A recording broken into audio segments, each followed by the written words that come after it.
Muy buena pregunta. Es pertinente tener presente que frente a la reducción de salarios y jornadas de los trabajadores, tenemos que irnos principalmente a lo establecido en el artículo 50 del Código Sustantivo del Trabajo, donde se determina la posibilidad de que el empleador y el trabajador o los trabajadores de forma conjunta y acordada hagan modificaciones al contrato de trabajo. En consecuencia y en ese sentido, si se quiere realizar la disminución tanto de salarios como de jornadas de algunos trabajadores en razón al servicio que ellos prestan, no es necesario que dichas modificaciones, tanto de salarios como de jornadas, se hagan al 100% de la compañía, toda vez que eso se debe realizar a la luz de un análisis previo y frente a las necesidades de la actividad que desarrolle cada uno de los trabajadores en su cargo. Así pues bien, pueden haber trabajadores que se necesiten por el volumen del trabajo en la coyuntura, solo desarrollen actividades en media jornada, como pueden haber cargos dentro de la misma compañía que demanden efectivamente el 100% de la jornada. En consecuencia, y a la pregunta que es si las modificaciones que hago deben ser generalizadas para toda la empresa, no es así, puesto que el acuerdo se hace frente a cada uno de los trabajadores, el empleador de manera individual con cada trabajador.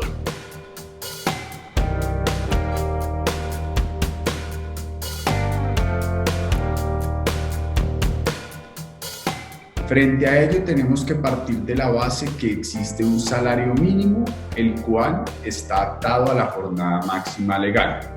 En consecuencia, desde un principio se podría hablar que un tope mínimo de reducción de los salarios es el salario mínimo.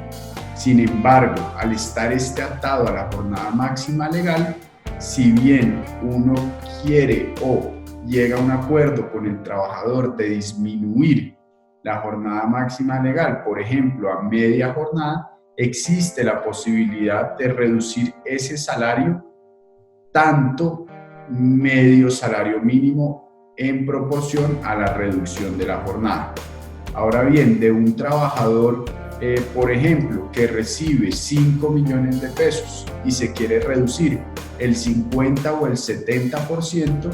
no existe ningún tope mínimo para reducción de salarios, sino se da a la luz del acuerdo del trabajador con el empleador conforme a lo señalado en el artículo 50 del Código Sustantivo del Trabajo.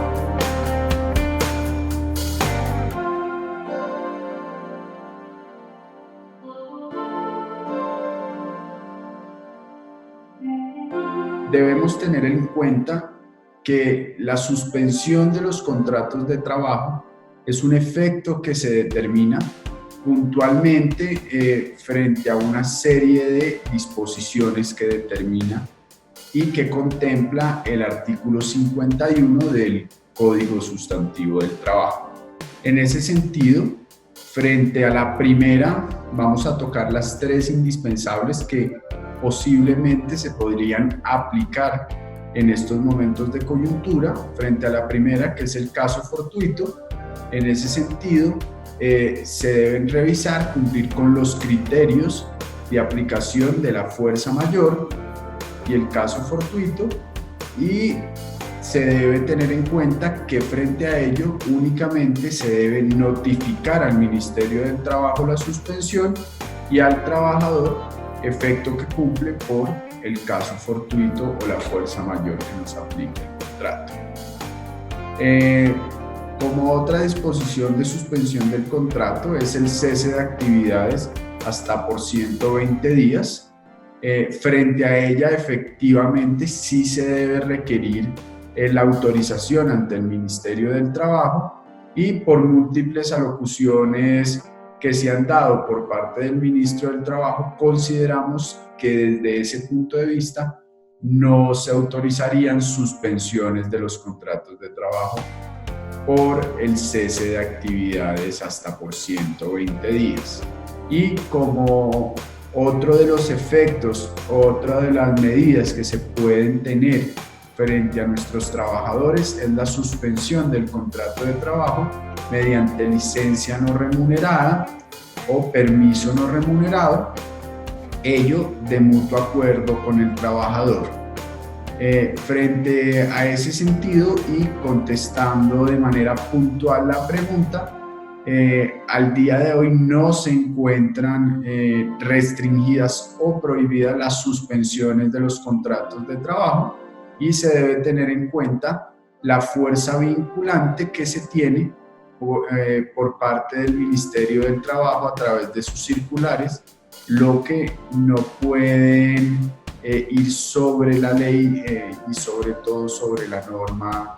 laboral. En ese sentido, hasta el día de hoy es totalmente legal y legítimo suspender los contratos de trabajo siempre y cuando se cumpla con los procedimientos tanto administrativos laborales como con los cumplimientos de las disposiciones. Igualmente tenemos que tener en cuenta que quien valida el día de mañana la legalidad de la suspensión de un contrato de trabajo es el juez laboral.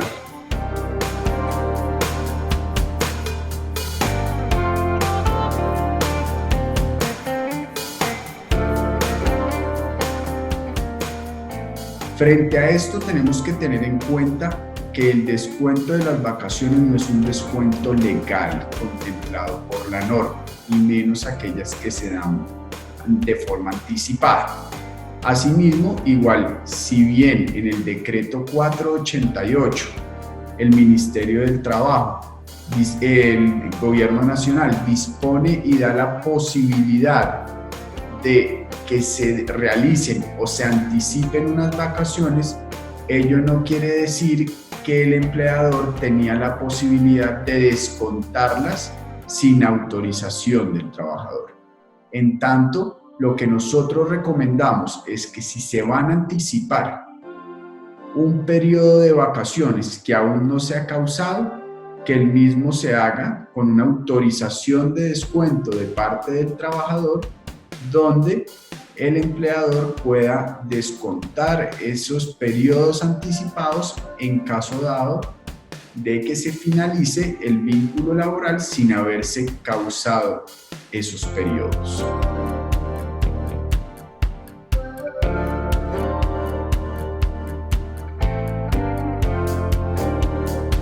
Al día de hoy, las disposiciones y las finalizaciones de contratos, sean por el vencimiento de los términos, o sea por la finalización de la obra o labor, o sea por finalización del contrato con justa causa, en razones imputables al trabajador o sin justa causa, no se encuentran prohibidos ni se encuentran restringidos. En consecuencia, al día de hoy, como antes de la pandemia, se pueden finalizar los contratos de trabajo, ello haciendo el paréntesis frente a las personas que por alguna razón se encuentran aforadas y protegidas bajo una estabilidad reforzada. En consecuencia, seguimos con las mismas reglas con anterioridad a la pandemia frente a las terminaciones de los contratos de trabajo y frente a los fueros o protecciones especiales que tienen los trabajadores.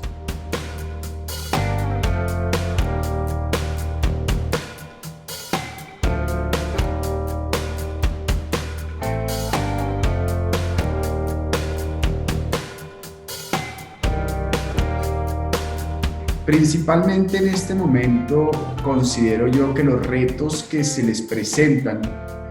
a los directivos de las empresas de servicios temporales es tener, por un lado, la cartera suficiente para sostener nóminas, considerando que posiblemente muchas de las empresas usuarias que están operando pueden verse mermados en en el pago y en el efectivo o en el flujo de caja para librar ese costo del contrato de suministro de personal. Por otro lado, la ola grande que se viene por una parte de reducción del número de personas que se pueden tener suministradas en misión, considerando que muchas de las compañías han procedido al cierre. Sin embargo, lo que ahí se ve es que igual si la empresa de servicios temporales cumple con el flujo, digamos que se está teniendo un ingreso mayor por parte de o lo correspondiente a las liquidaciones. Sin embargo, frente a las empresas de servicios temporales en este momento, yo creo y tengo y hecho el análisis, consideramos que va a entrar a ser un buen momento, ¿cierto?, en un futuro cercano para las empresas de servicios temporales, considerando la incertidumbre que se tiene frente a la prestación de servicios y el miedo que se tiene por parte de los empleadores de vincular personal de forma directa, considerando las restricciones que se han puesto tanto por el Ministerio del Trabajo como por los jueces o algunos jueces de tutela en cuanto a las finalizaciones de los vínculos. Sabemos bien que la práctica más recurrente frente a los contratos de personal en misión es que los mismos se determinan por medio de una obra o labor, que es la ejecución de la actividad como trabajador en misión para la empresa usuaria. Situación que, digamos, en cumplimiento de la norma, se puede dar por finalizado el vínculo laboral con justa causa y sin tener tener la posibilidad o el riesgo de incurrir en un futuro en un posible despido colectivo por parte de la empresa usuaria si tiene vinculado ese personal de manera directa. En tanto, yo considero que los retos en este momento más fuertes que tienen las empresas de servicios temporales es la posibilidad de salir al mercado, ¿cierto?, y mostrar que en cumplimiento de todas las disposiciones tanto constitucionales como de naturaleza en seguridad social y disposiciones legales de naturaleza laboral, están dando cumplimiento y a todos sus trabajadores en misión se les están cumpliendo con las disposiciones de ley, y mostrar una nueva cara a las empresas usuarias y saber que la empresa de servicios temporales es un mecanismo totalmente legal y legítimo que respeta los derechos de los trabajadores.